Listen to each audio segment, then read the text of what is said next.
पिछले वीडियो में हमने जो है एडजस्टमेंट के एक और टॉपिक डिप्रिसिएशन में बात की थी। डिप्रिसिएशन एडजस्टमेंट है, लेकिन कुछ एडजस्टमेंट और करने पड़ते हैं। क्या? उनको हम लोग कहते हैं प्रोविजंस या रिजर्व्स। तो हमने एक एडजस्टमेंट की बात की थी ना, पहले 4 एडजस्टमेंट उस समय बताए थे, फिर डिप्रिसिएशन बताया। आज हम लोग बात करेंगे प्रोविजंस। ये भी एडजस्टमेंट सी हैं, क्योंकि ट्रायल बैलेंस बनने के बाद, इनका एडजस्टमेंट करने के बाद हम लोग एक्चुअल प्रॉफिट एंड लॉस निकालते हैं और बैलेंस शीट बनाते हैं। और दूसरा हो गया रिजर्व्स। इन दोनों चीजों का भी एडजस्टमेंट हम लोगों को करना पड़ता है। अभी जैसे हमने एक बार बताया था पिछली बार वीडियो में कि डिप्रिसिएशन का प्रोविजन भी किया जाता है।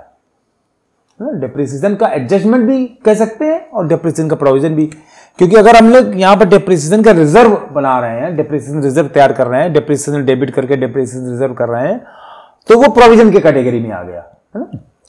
इसी तरीके से प्रोविजन की कैटेगरी में 2-3 चीजें और आती हैं, क्योंकि हम किसी भी बैलेंस शीट को उस हद तक एक्चुअल बनाने की कोशिश करते हैं कि सारे जो संभावित खर्चे हैं वो सारे के सारे इसमें इनकॉर्पोरेट कर लिए जाएं, जिससे कि कोई भी खर्चा ना बचे।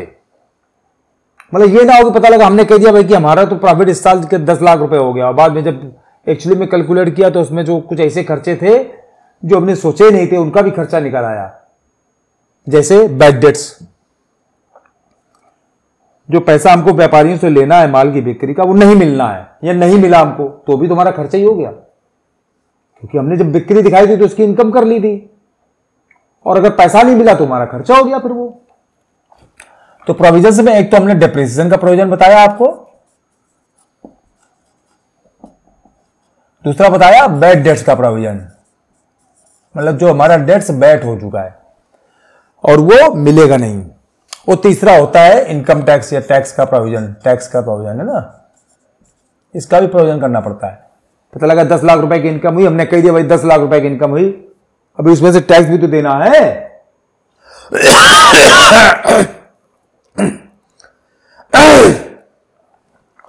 वो टैक्स देने के बाद जो बचेगा वो एक्चुअल में इनकम होगी, तो उसका भी तो प्रोविजन करना है हमको। और अगर वो प्रोविजन में नहीं करते हैं तो जो हमारा प्रॉफिट निकला है, जो हमारी इनकम निकली, वो सही इनकम नहीं है। अब 10 लाख रुपए में 2 लाख रुपए तुम्हारे टैक्स के चले घुस गए, तो 8 लाख तो बचे जो हम यूज कर सकते हैं, खर्च कर सकते हैं। तो ये इस तरह के 3 हमने आपको बताई, ये प्रोविजंस। और भी हो सकते हैं, लेकिन फिलहाल मोटे तौर पर ये 3 है। इसी तरीके से रिजर्व, कि मान लीजिए 8 लाख रुपए टैक्स देने के बाद हमारे पास बच गया, अब हमको इसमें से कुछ रिजर्व क्रिएट करने हैं। अभी हमने डिप्रिसिएशन को एडजस्टमेंट में लिया था, डिप्रिसिएशन को प्रोविजंस में लिया, अब हम डिप्रिसिएशन को रिजर्व में ले रहे हैं। जो हमने डिप्रिसिएशन रिजर्व अकाउंट खोला था ना, तो एक डिप्रिसिएशन का रिजर्व हमने बना लिया। ये भी एक रिजर्व है, ये कैपिटल रिजर्व में आता है ना। 3 तरह के रिजर्व होते हैं नॉर्मली। एक तो जनरल रिजर्व, रिजर्व के टाइप अगर देखें तो एक तो जनरल रिजर्व हो गया हमारा, दूसरा हमारा कैपिटल रिजर्व हो गया, और तीसरा जो नेट प्रॉफिट बचा उसमें से डिविडेंड का रिजर्व बना दिया हमने। डिविडेंड का प्रोविजन भी होता है यहां पर, अच्छी चीज याद आ गई, डिविडेंड को प्रोवाइड भी करते हैं, प्रोविजन भी करते हैं ना। डिविडेंड मतलब जो प्रॉफिट हुआ उसमें से उन लोगों का हिस्सा अलग कर देना, लाभांश, डिविडेंड को हिंदी में लाभांश कहते हैं, उन लोगों का हिस्सा अलग कर देना जिन्होंने इसमें पूंजी लगाई है। इसी तरीके से डिप्रिसिएशन के लिए रिजर्व तैयार कर देना कि अगर हमको कभी उसमें से हिस्सा देना पड़े लाभ में से, तो उसमें से दे सकें।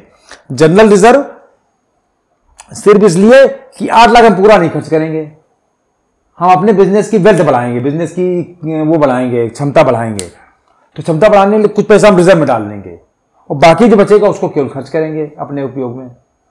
तो मान लीजिए 8 लाख जो बचा था उसमें से हमने 4 लाख रुपए रिजर्व में रख दिए, तो हमारी अब वैल्यू बढ़ गई ना बिजनेस की 4 लाख रुपए से, और हमने खर्च किया केवल 4 लाख, तो 4 लाख रुपए हमने निकाल के खर्च कर लिए, बाकी 4 लाख हमारी वैल्यू बढ़ गई। तो इस तरीके से कैपिटल रिजर्व जैसे डिप्रिसिएशन है एक तरह का कैपिटल रिजर्व है ना। उसके लिए भी अलग से रिजर्व कि अगर मान लो हमको कोई एसेट जो है रिप्लेस करनी है, उसके लिए पहले से तैयारी करनी है, तो हम लोग उसके लिए रिजर्व भी कर सकते हैं, प्रोविजन भी कर सकते हैं, रिजर्व भी कर सकते हैं, एडजस्टमेंट एंट्री भी कर सकते हैं। तो कैपिटल रिजर्व तैयार करना है। और जैसा कि हमने बताया डिविडेंड, हमको जिस पूंजी से हम व्यापार कर रहे हैं वो पूंजी किसी व्यक्ति की होगी, है ना, जिसने उस व्यापार में लगाया होगा, तो उसको उसका व्यापार में उसकी पूंजी का लाभांश देना, डिविडेंड को हिंदी में लाभांश कहते हैं।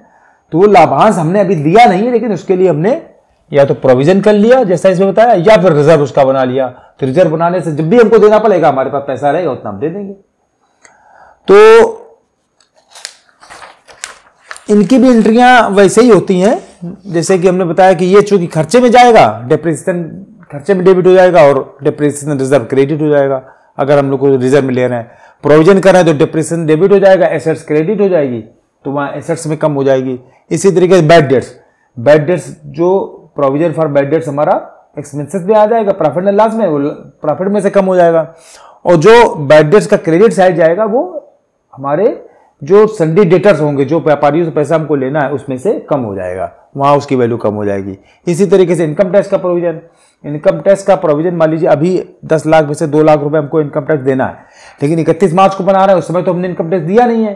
तो जब हम इनकम टैक्स कैलकुलेट करेंगे, उसका पेमेंट करेंगे, तो उस समय इनकम टैक्स का जो प्रोविजन किया है उसमें से उतना पैसा हम पे कर देंगे, तो जो प्रोविजन वाली एंट्री है वो खत्म हो जाएगी, और यहाँ हमारा प्रॉफिट में से उतना पैसा कम हो गया। तो हमको पता है कि 10 में से केवल 2 लाख हमको इनकम टैक्स देने थे, वो हटा दिए हमने, अब बाकी 8 लाख हमारे बचे हैं।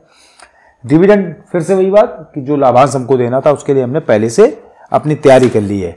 तो इस तरीके के कुछ एडजस्टमेंट्स और हैं जो हमने बताया आपको। ट्रायल बैलेंस बनने के बाद, बैलेंस शीट बनने के पहले ये सारे एडजस्टमेंट, डिप्रिसिएशन, प्रोविजन, रिजर्व, ये सब बनाने पड़ते हैं, इनके कैलकुलेशन करना पड़ता है। और ये सब करने के बाद हम अपने बिजनेस की या किसी के भी बिजनेस की एक ट्रू पिक्चर बनाने की कोशिश करते हैं कि जिससे लोगों को वो समझ में आवे कि वास्तव में इसका प्रॉफिट या लॉस कितना है। आगे और भी विषयों में बात करेंगे, क्योंकि हम लोग कॉमर्स मतलब बिजनेस से संबंधित किसी भी एक्टिविटी उसके बारे में चर्चा कर रहे हैं, कॉमर्स के का डिस्कशन कर रहे हैं। कॉमर्स का एक छोटा सा हिस्सा होता है अकाउंट, आज उसके बारे में मतलब इधर जो कुछ दिनों से हम लोग उसके बारे में बातचीत कर रहे हैं। तो अकाउंटिंग एस्पेक्ट में भी अभी बहुत सारी चीज़ें बाकी, मतलब ये तो मतलब वैसे गोल्डन रूल केवल 3 है, हमने बताया था आपको। 3 तरह के अकाउंट होते हैं, कौन कौन से? पर्सनल, नॉमिनल और रियल, मतलब इसके अलावा चौथा कोई अकाउंट नहीं होता है। लेकिन जब इनकी और गहराई में जाते हैं तो बहुत सारी चीज़ें इसमें से निकल के आती है। जैसे अभी तक आपने देखा कि हमने एंट्री कर ली, एंट्री के बाद लेजर बना दिया, फिर ट्रायल बैलेंस बना लिया, ट्रायल बैलेंस के बाद फिर एडजस्टमेंट करने चालू किए, प्रोविजन बनाने चालू किए, रिजर्व करने चालू किए, और फिर उनको बैलेंस शीट में कन्वर्ट किया, प्रॉफिट एंड लॉस में कन्वर्ट किया, है ना। ये सारे काम अकाउंट से ही संबंधित हैं और वो सब कॉमर्स का ही हिस्सा है।